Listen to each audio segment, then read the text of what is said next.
Good evening, this is woodblock printmaker Dave Bull here at my carving bench in our shop in Asakusa in Tokyo. This video tonight is going to introduce you to something a little bit different for us, a new venture which we are very excited about. The story I want to tell you has so many different threads that I really don't know where to start, but this is perhaps the best place to start, my carving bench. Viewers of our previous videos might remember the story I told last year about receiving this new carving bench. It of course isn't new at all. It had been used for many years in the mid-Showa era by carver Mr. Kametaro Harada and was left in storage for more than 45 years after his death. Harada-san's son, himself now in his late 70s, gave it to me last year knowing that it would be very well received and put to very good use.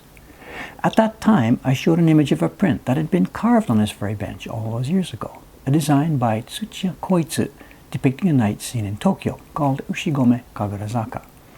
This time around, it's the publisher I want to tell you about. Koitsu's main publisher was the Doi Hanga ten, established in the 1920s.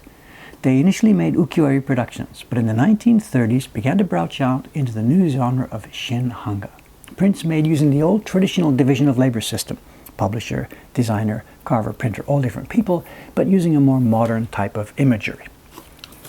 Here's a book of prints by Tsuchiya Koitsu, who was their star designer.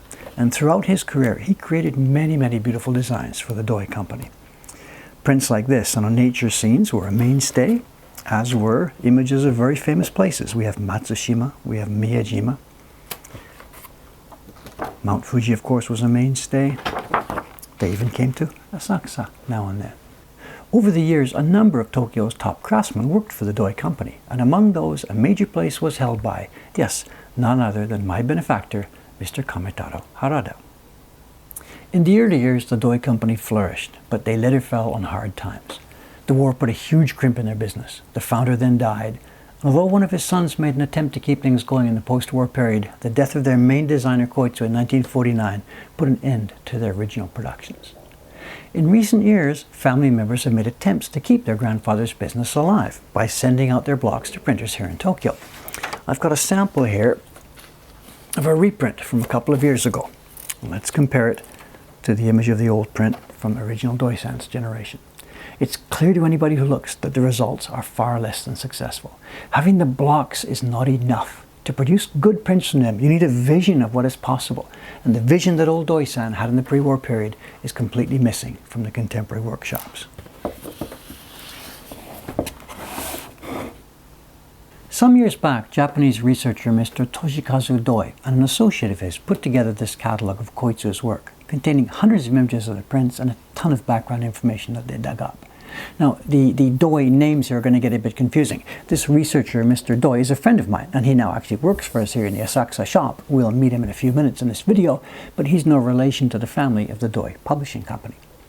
Now, partly for the purposes of his research and partly from his own interest in woodblock prints, our Doi-san, has over the years put together a wonderful collection of early impressions published by the Doi company. This was very difficult to do because most of the prints in the early days were sold to foreigners visiting Japan, so they have of course been scattered far and wide. Doi-san's collection is world class. It's a wonderful treasure and an incredible resource for somebody like myself. Okay, the foreshadowing is getting a bit much here, so let's get to the meat. Let's jump ahead now to 2016, January of 2016. This past Tuesday. Myself, Doi-san, and staff member Lee-san paid a visit to the home of the lady who is the inheritor of the Doi Hanga business, Mrs. Eiko Kozu. She lives in a typical suburban Tokyo home, but in the car space of her basement, she has a problem on her hands, a heavy and very space-consuming problem. Yes, hundreds and hundreds of carved wood blocks, the original blocks for the series of Doi Hanga publications stretching back nearly 80 years. This is Toshikazu Doi, the researcher I mentioned earlier. He and I have been working together now for quite a number of years. He was just as excited as I was to get into this treasure house.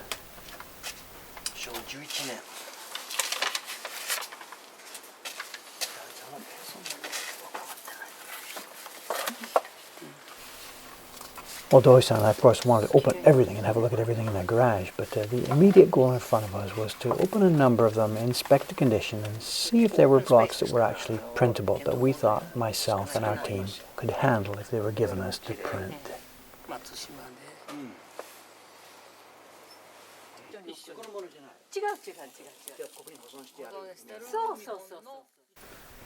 As you can see, many of the block sets are identified, with a copy of the print wrapped around the outside. And as I stood in that room and looked along the shelves, oh, that one, oh, I remember that one. Yeah, oh, I want to do that one. It's just a kid in a candy store here.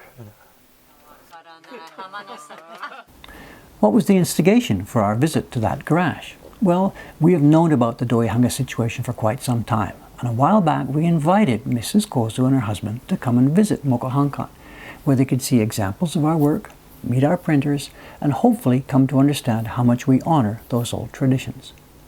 They came, they saw, and the subsequent negotiations were easy. And as we all sat drinking tea in their living room Tuesday afternoon after the block inspection, she and her husband decided to give us permission to begin using those blocks to pull fresh editions. Of course, with the expectation that we will do our best to produce prints of a quality matching the original productions made all those years ago. Now, this sounds like a wonderful opportunity, but I have to temper my enthusiasm at this point because we have no idea how many of those block sets will actually turn out to be usable. When we inspected a batch of them the other day, we found that some are simply too old and too worn to be of practical use. But many of them do seem to be in usable condition, capable of producing yet many more beautiful prints. So we're going to give this a try. We brought back the blocks for a few designs for some initial trials. Now, excuse me, let me make some room here. In the Mitsugiriban size, we're going to reprint the Aki at Miyajima design. The original date's from 1936 and would have looked something like this. This is just a color copy. In the Chuban size, we will try this design of the famous Matsushima area. And, excuse me, these are a bit heavy. Here are the blocks, now returning to the exact bench on which they were carved all those years ago. If only they could talk, although perhaps it's better that they can't. The Doi company also produced a great many prints in postcard size, mostly intended for the tourist trade and used as Christmas cards. They were printed in such staggeringly large quantities that a lot of the blocks are worn down, almost flat, and that's no exaggeration. But the blocks for this little cute image of a shrine in Kyoto seem to be quite usable. For all of our new editions, we are going to use as a master reference actual old prints that our staff member Doi-san will loan us from his personal collection. Once our girls get started on the printing work, we're going to put the camera on them pretty much daily. And we hope to have some pretty good videos letting you watch as we begin the process of analyzing these old blocks and starting to bring some beautiful new prints to life. If things do move ahead smoothly, when we get a bit closer to completion, I'll put some of the prints into the catalog and let you know how you can get some of them. We here are all so excited about this development that we just can't sit still. I think it's going to be a fantastic project. It's such an incredible convergence. This collection of old blocks, the family with nobody to continue, Doi-san's research on the originals, his collection of preserved prints from that era to serve as masters for us, the vigor and power of our young printing staff, my ability to keep them on track, and my willingness to pay for all this, it's kind of just a perfect storm coming together. So please stay tuned and let's see how things work out. To close this episode, I guess we're going to go outside, back in our usual situation. But this won't be tonight. We're going to see some video I took on New Year's Eve over near Sensoji Temple. Anytime there's a festival over there, of course, food stalls and stuff set up outside, dozens of them. On New Year's Eve, there are hundreds of them. I thought it might be fun to take a look at a few of the things that were on the menu. I hope you see something you would like to eat next time you're here in Asakusa. Good night, everybody, and see you again very soon, I hope.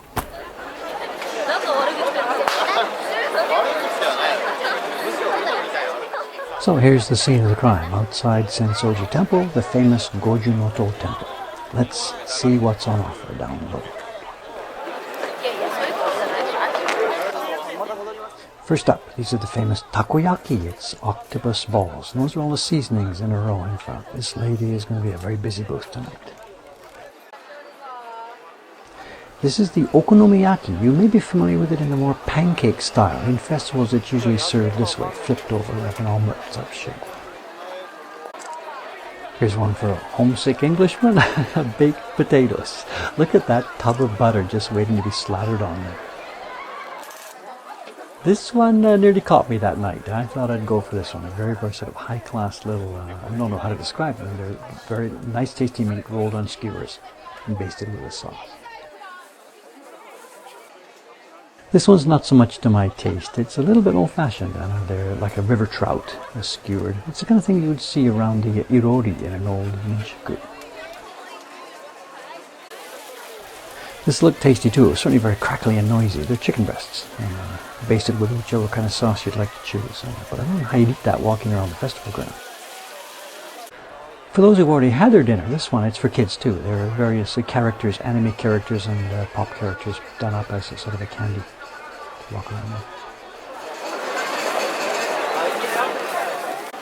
This also is not my taste either. I guess it's chocolate and or strawberry coated bananas.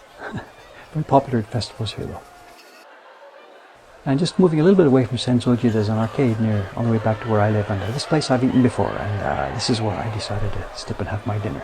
This couple here has got it. It's a good hot something or other. Let's zoom in a bit closer.